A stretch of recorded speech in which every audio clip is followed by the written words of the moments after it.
So let's talk about this.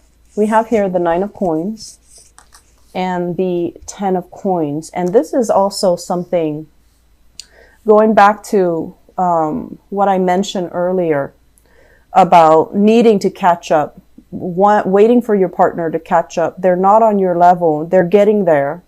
And I do feel like, you know, it's an abundance in numbers type of a relationship. So the 10 of Pentacles, this is kind of like building wealth. Two people who are financially, they're okay. And then combining the income together, they're riding high. They're able to travel together. They're able to explore and see the world. They're able to plan trips, and they're able to afford a lot of luxury items because of combined income. So you might be in a relationship with somebody where one person makes a lot and the other person doesn't make that much, but combined income, the two of you are doing really, really well. Make sure, I feel like one person might be self-employed, and I feel like, you know, they're okay financially on their own. But I just feel like this element here about whoever is making more money, you're not really keeping scores here. So if you're making more money, I feel like you want to compensate, you want to take care of your relationship partner, but it can also create a pattern. It sets like an unhealthy cycle. And you basically need to, you know, really sit down and kind of draw out a budget, draw out like a balance sheet, because over time, I feel like this can create a lot of problems in the relationship. And, you know, a lot of marriage counselors say that money is a big, big cause for divorces within couples or breakups as well. So you might need to balance this out. So for example, you know, have a percentage system. If you're making like 70% and the other person is making like 30, you know, make sure that your rent is calibrated or prorated so that it's fair for both parties.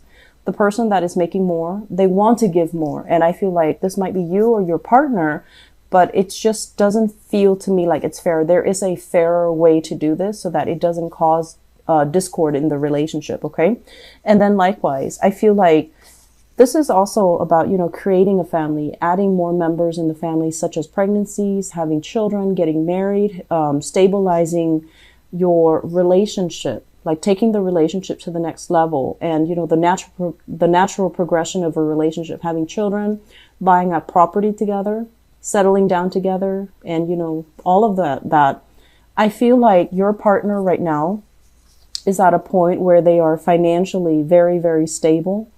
And you might have expressed that you wanted these things, and now they are catching up to you. Okay, now they're catching up to you. And it's still going to take them a little bit of time to get used to it, but they are trusting in the relationship and they're catching up to you. And so I feel like you might be dealing here. You know, both of these are pentacles. So it indicates to me like a strong earth sign. So this is a Taurus, a Virgo, or a Capricorn. I also feel some of you might have had like a missed connection with an earth sign in your past. You're now moving on and they want to reach out. For example, I feel like that energy coming through. You're now in another relationship that has gone the distance, you know, that is very good. It's very stable. And they're flying up behind you, trying to catch up to you, trying to, you know, get you to abort your plans and to go back to them. Your current relationship partner, I feel like, is the right one. And this person is not on your level. Okay. So that's what I'm feeling here in the foundation. In the past, we have the Lovers, and the Lovers can indicate a situation where there was, I'm sensing like even infidelity, incompatibility, or even like, it seems to me like it's some type of underhanded tactics. You know, it's like you were with somebody and they were in another relationship and the two of you got together because you really liked each other. And it's like a combination of that. Okay. Or you were with an ex that you really, really love. They try to move on. They try to, you know, have another relationship, and somehow You might have gotten in between them, or they might have done that to you. So there's some type of a third party interference in the relationship. And I feel like it was done with a lot of stealth, where not a lot of people know about it. It was done very meticulously. So you got exactly what you wanted. But I do feel that it wasn't all, a walk in the park.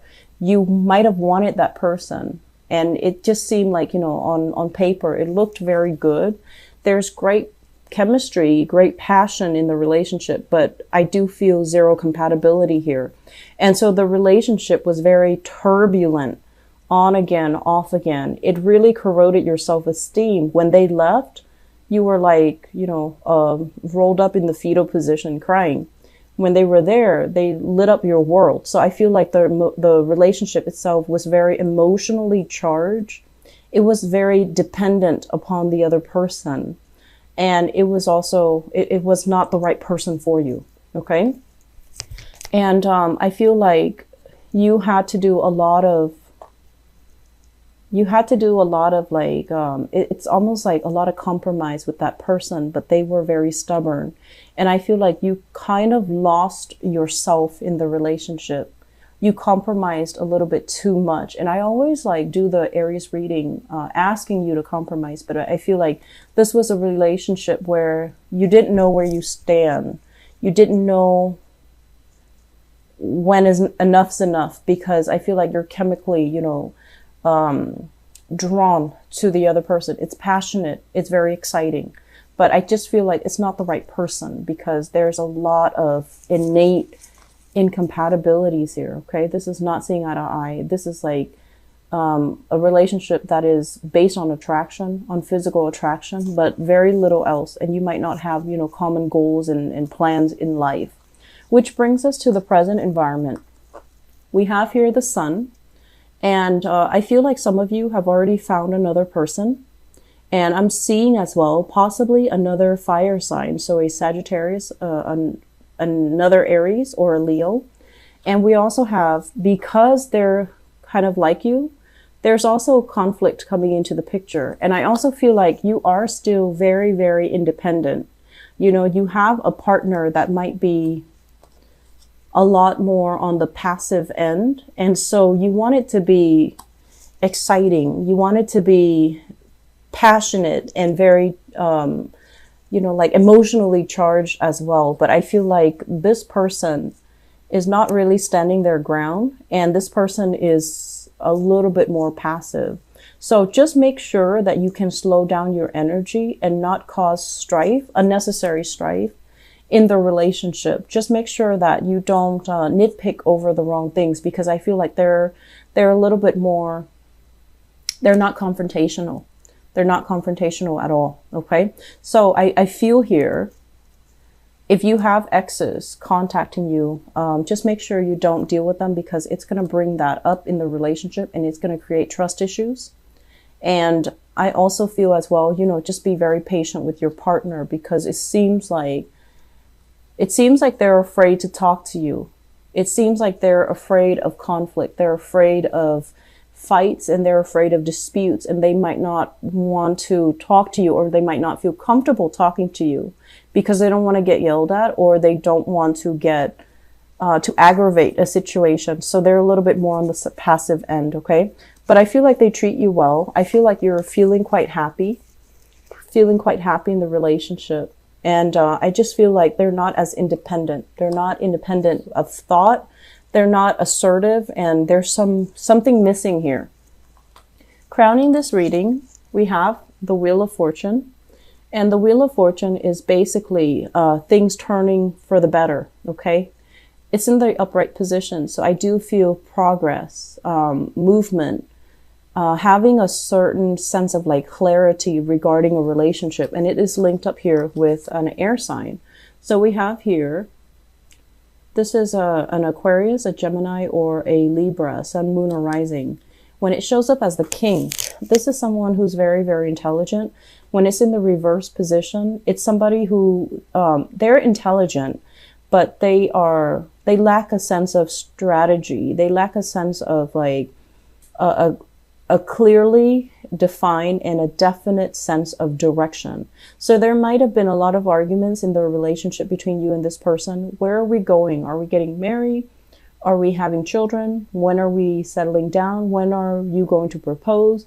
You know, all of these things in terms of relationship. If you had these problems in the past, I do feel that things are going to be turning in your favor, and there will be, you know, matrimony. There will be a compromise with this person. And I feel like, you know, they're showing up in the reverse position, because I feel like they mean the best, but their life as well might not have, you know, caught up to yours, and they're waiting for their life to catch up before they can make these promises. Okay. So it's not somebody that makes promises lightly, but when they make promises, I feel like you can hold them to it. Okay. Which brings us into the future position. We have here the Two of Wands, and the Two of Wands usually indicate some type of a physical rift, like an emotional or a physical disconnect between you and a person that you're dating. There might be additional travel and movement for you or your partner, and as a result of it, you might be kind of physically away from each other. And there can also be arguments and disputes as well because of exes, past energies. And I want to say, like, a lot of it is self-imposed, because I feel like you're measuring your new partner based on the standards from a past relationship. Be very careful about that. We need to start every new relationship with a clean slate. Of course, we learn from the past, but you're using criteria from a past person to measure the new person. And you're just like, why can't this person be as strong, as determined, as honest, as clear-headed, as intelligent, whatever the situation is? I feel like that's what's happening. And you're comparing apples and oranges, okay? People cannot be compared like that. And I honestly feel like there needs to be, you know, cords of attachments that needs to be released between you and an ex. So let things go. Otherwise, it will destabilize your current relationship, and it will create a situation where there is lack of consensus. There is, you know, no mutual plans to build a relationship. And then you find yourself emotionally and financially estranged. Emotionally and physically estranged from your current relationship partner. So there's conflict coming in. You can take the opportunity to kind of hash things out and reach an agreement. Or you can take the opportunity if you feel like the relationship is not working. I do feel there is a little bit of a break or hiatus in relationships. If you feel they're not working, I feel like some of you, you want your partner a specific way and they're not that way.